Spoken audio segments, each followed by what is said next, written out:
Hi y'all, today I'm going to be making southern fried chicken livers.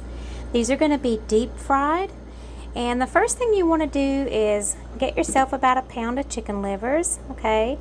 And these are going to run you about $2 a pound, so they're very inexpensive, okay? And you're going to want to rinse them gently with water in order to remove all of the blood and stuff that's in the packaging, okay? So you'll rinse them very gently with water, and then you'll let them drain for a while, and then we're going to give them a soak. Now, I'm going to be using milk. You can also use buttermilk or lemon juice in order to remove the bitterness. Now, livers contain uric acid, okay? And so that means that the bitterness has to be removed. A lot of times people say, oh, I had chicken livers and they didn't taste good. Well, it might have been because they weren't prepared properly. These chicken livers and other organ meats are also known as sweetbreads, and they are usually going to require some kind of marinade or soak in order to remove the gamey or bitter taste from them. Okay, and that is what's going to make them taste better. Now, milk is also good to use because it's neutral on the pH scale, and that is also what helps to soften the chicken livers and make them more tender and remove the uric acid taste. Okay, and of course they are inexpensive. That's another advantage to preparing chicken livers. They are rich in a lot of nutrients, namely iron, folate I believe is one, and also vitamins and minerals. But chicken livers is something that you don't want to eat a lot of very frequently because they are also high in something called purines. And foods that are high in purines can contribute to the formation of things like kidney stones, and also can worsen conditions like gout. So keep that in mind when eating chicken livers. And so now I'm going to get on soaking them in milk, okay, like I said, to tenderize them and to remove that gamey uric acid taste that can come along with chicken livers. Okay, so I've drained the chicken livers that I had rinsed with water, and now I'm going to be pouring some whole milk in here. I think I have enough in this. Yeah, I do. Okay, so I'm not going to need the other one. Okay, and then I'm just going to mix it well with my hands. And then these are going to go in the refrigerator for at least 8 hours. You can do it overnight, but 8 hours is good. Okay, and that gives a lot of time for the milk to tenderize the chicken livers and remove that uric acid taste that can make them taste off and bitter and make people say, ooh, I don't like chicken livers. So that's what we're going to do, and I'm going to put a cover on it, okay, and set it in the fridge. Alrighty, now it's time to work on what we're going to use to do the breading. And we're going to need 1.5 cups of all-purpose flour, 1.5 cups of cornmeal. You want that to be like a cornmeal mix.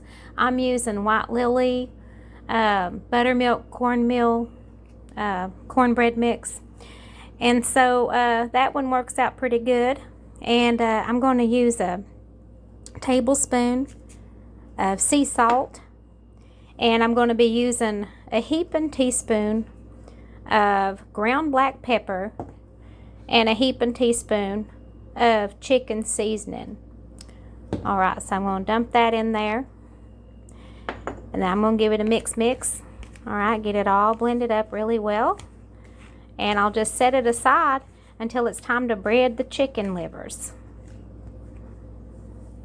So another ingredient, of course, you're going to need is going to be eggs, and that is going to help the breading stick. And I have the breading all mixed up now and covered up in this bowl, and we'll get on it after the chicken livers have marinated at least 8 hours.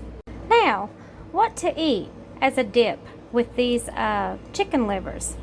Well, I recommend half a cup of Frank's Red Hot and a 1/4 cup of yellow mustard. And all you're going to do is just put it in a bowl, all right? and give it a stir. Now, when you go to pour these sauces into these cups and everything, make sure that you shake your mustard up real good and then hold it over the sink and squirt out some so that you don't get that gunky little hard crusty stuff in your sauce. Same thing with these bottles right here. You'll have to take the lid off, and there'll be some crusty stuff inside usually. You want to get that off because, like I said, you don't want that ending up in here.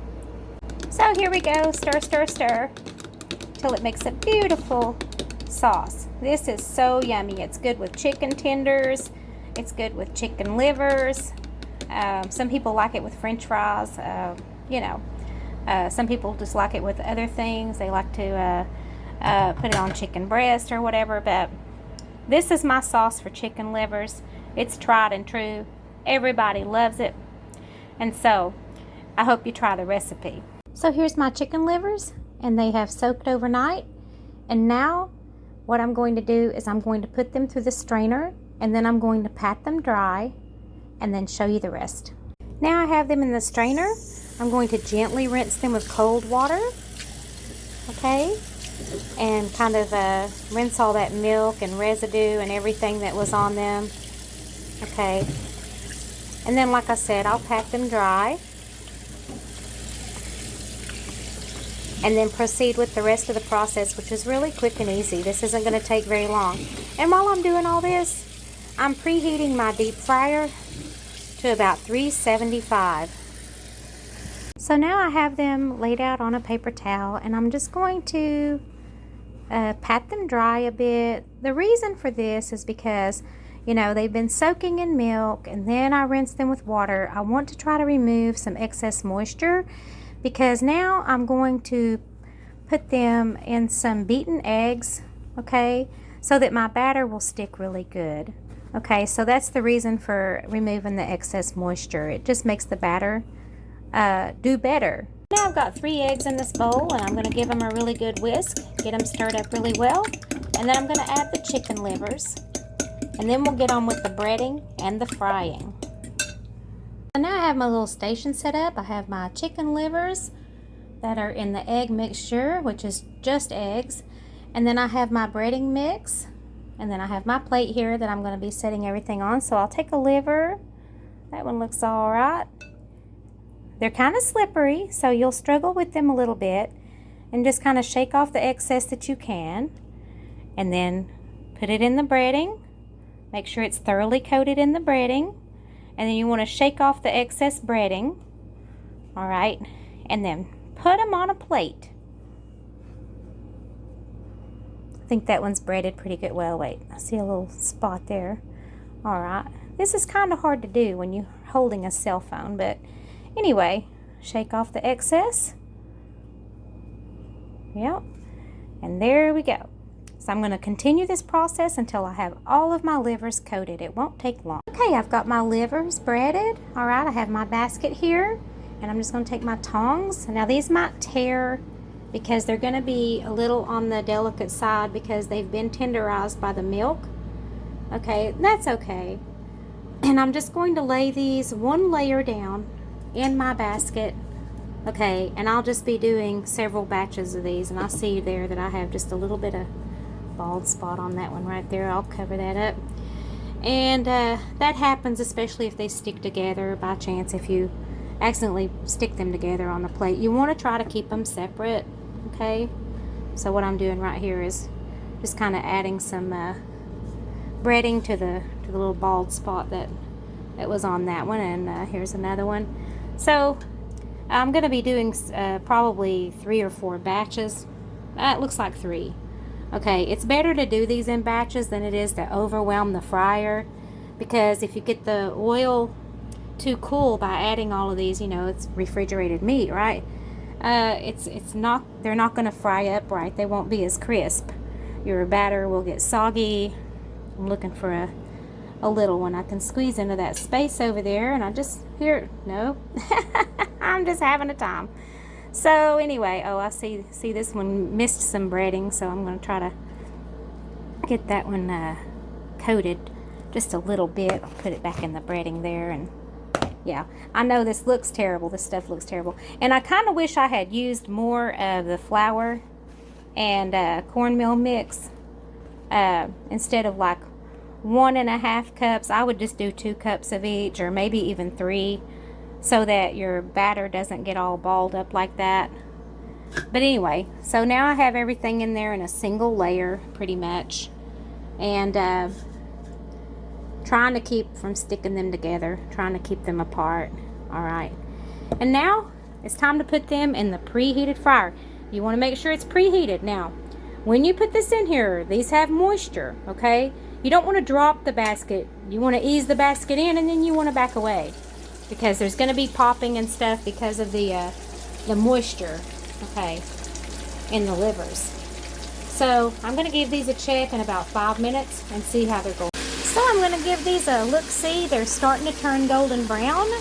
So I'm going to fish out one that's fairly large with my tongs, if I can get things going right here. And if I can get a hold of one. That looks like a big one. Okay. And then what I'm going to do is I'm going to take it over here and I'm going to cut it open to see if it's done in the middle before I take the rest of them out. Alright, so I got myself a fork here, and let's see what we got, or a spoon. I got something. And I'm just going to kind of open it up here and see what's going on the inside.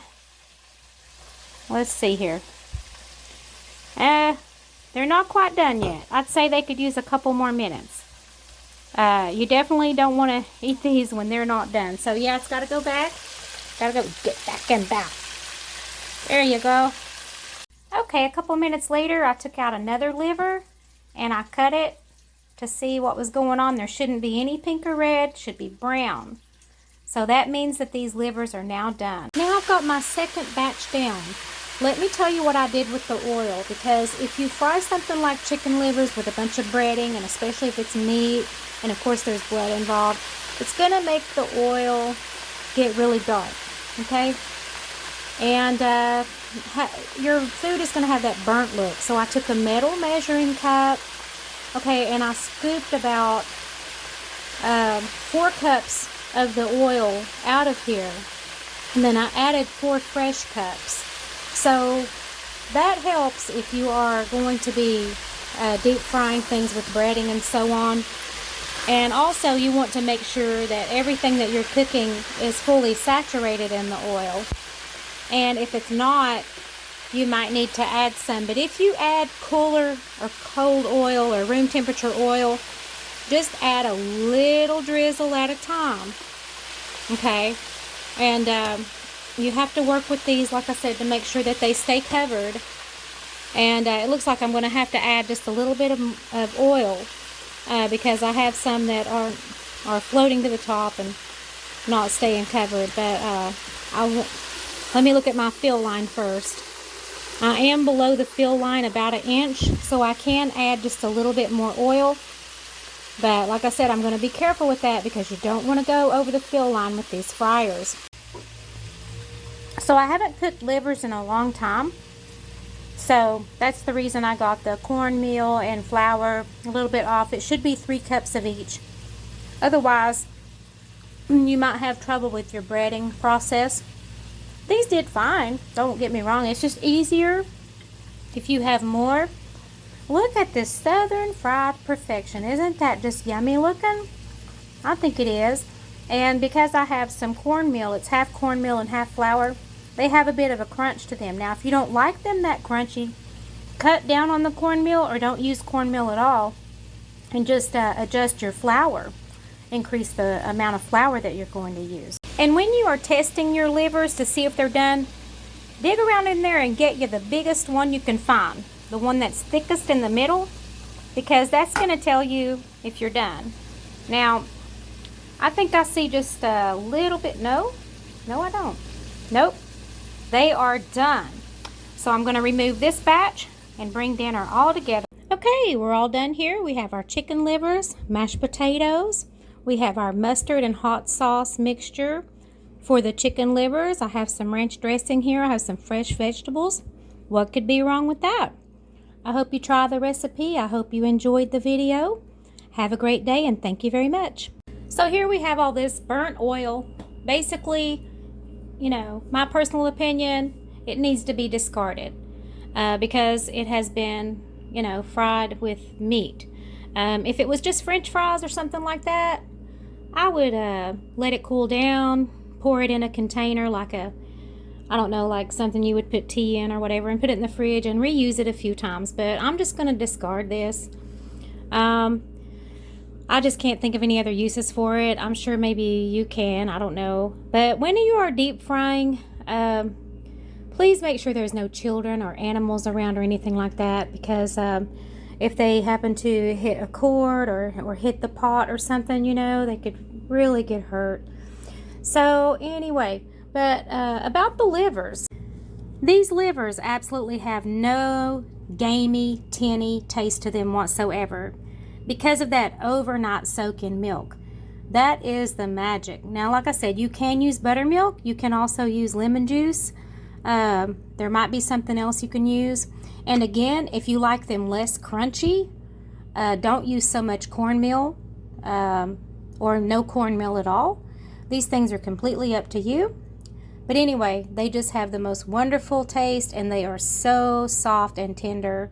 They're not like the hockey pucks that you buy, you know, at like, you know, some of the restaurants that are selling chicken livers. So, again, I hope you enjoyed the video. Have a great day.